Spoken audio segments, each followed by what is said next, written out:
Did you know that both Hebrew and Greek mythologies tell the tale of a great flood sent by divine forces? Though these cultures lived in different lands and eras, their stories echo each other in surprising ways.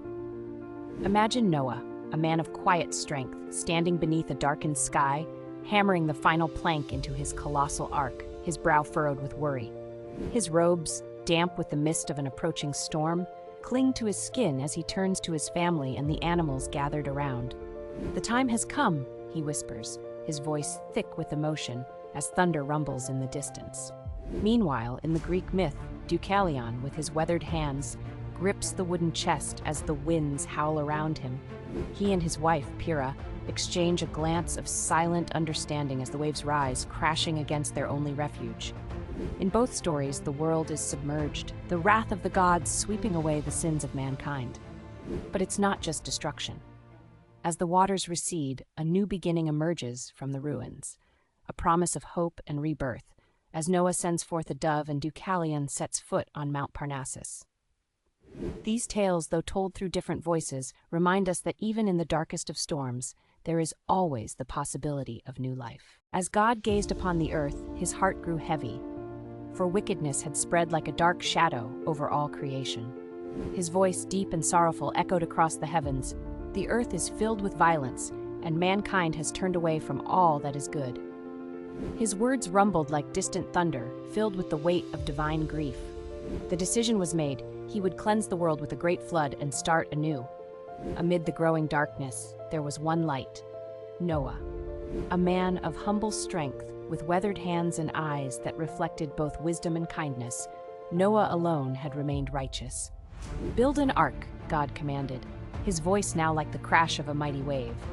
Noah looked up at the vast sky, his heart steady with faith. Without hesitation, he set to work. His strong arms labored tirelessly as he crafted the ark from gopher wood, its frame towering above him, casting long shadows in the golden light of the setting sun. The sound of wood being sealed with pitch echoed in the stillness as Noah gathered his family, each one solemn yet resolute, their faces bathed in the soft glow of the firelight. The animals, called by a force greater than themselves, came in pairs, the mighty lion's mane rippling in the breeze, the soft bleat of sheep, and the flutter of birds' wings. Noah, standing tall before the colossal ark, looked out as the first drops of rain began to fall, knowing the storm that would reshape the world was near. In the days when the gods walked among men, Zeus, king of Olympus, watched in growing fury as humanity's arrogance spread like wildfire. The mortals had grown bold, disrespecting the gods and sowing chaos across the earth. His eyes, burning like thunderclouds, narrowed with wrath. "No longer will I tolerate this defiance," he growled, his voice echoing through the heavens.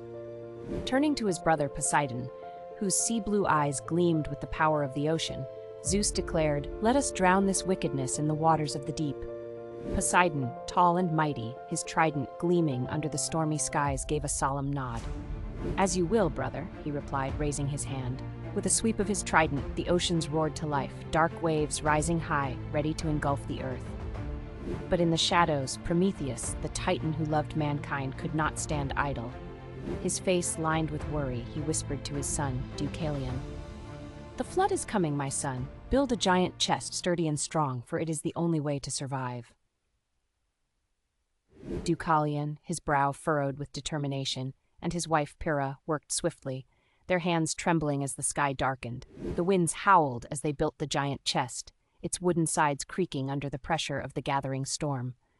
"We must endure," Deucalion whispered, his heart heavy, as the first drops of rain began to fall, and the earth trembled under the weight of the coming deluge. The skies grew black as the storm descended, and the rain began its furious assault on the earth.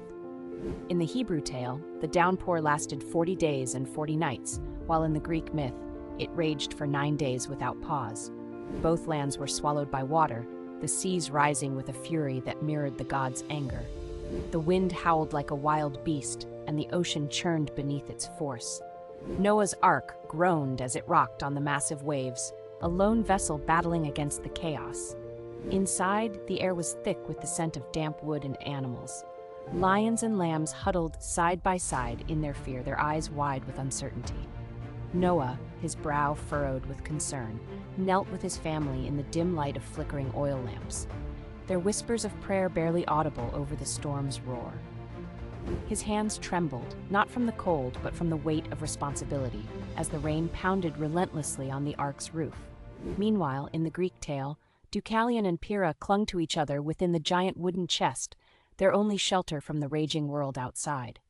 The darkness pressed in around them, the sound of the storm deafening, as they wondered if the waters would ever relent.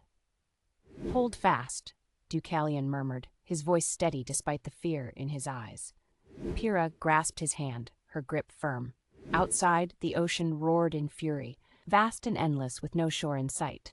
The storm seemed eternal. But then, just as suddenly as the skies had opened, the rain ceased, leaving behind an eerie stillness.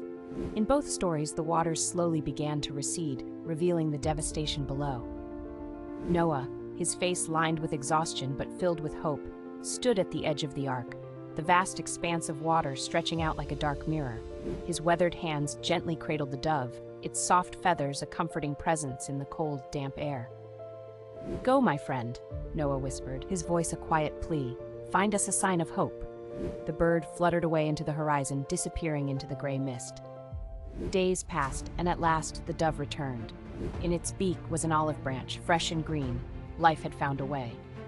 Noah's heart swelled, tears stinging his eyes as he held the branch aloft, a beacon of renewal amidst the ruin. Meanwhile, Deucalion and Pyrrha, drenched and weary, felt their chest come to a sudden halt atop Mount Parnassus. They stepped out into a world washed clean, the air heavy with silence. Deucalion's rugged face, once strong and full of resolve, now softened with sorrow.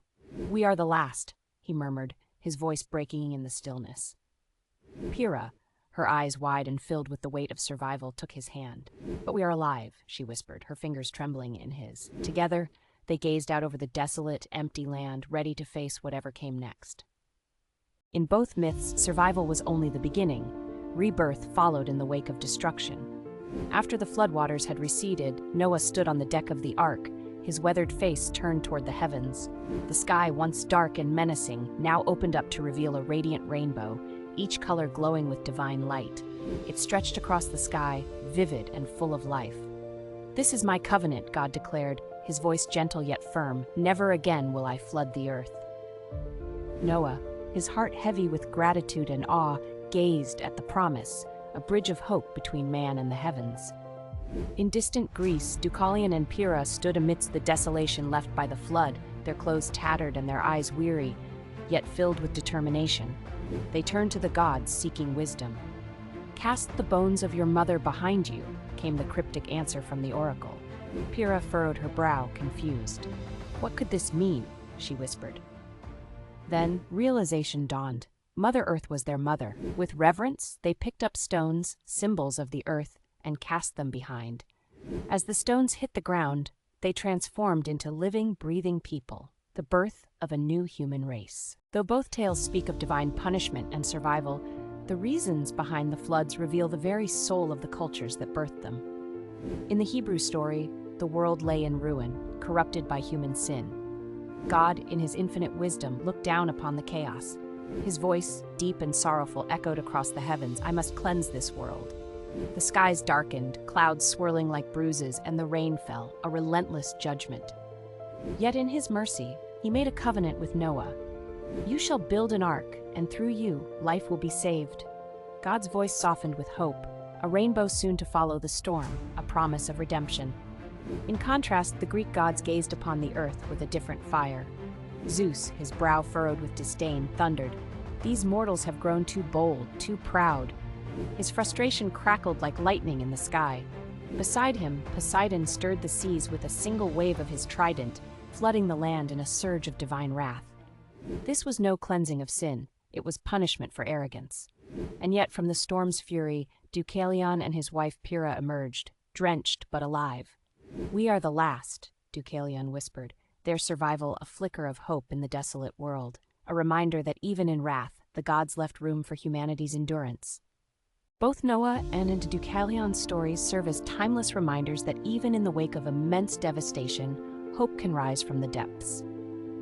Picture Noah, An elderly man with a weathered face, his robes soaked in rain, as he stands at the edge of the ark, watching the dove return with the olive branch, a symbol of life returning to a world washed clean.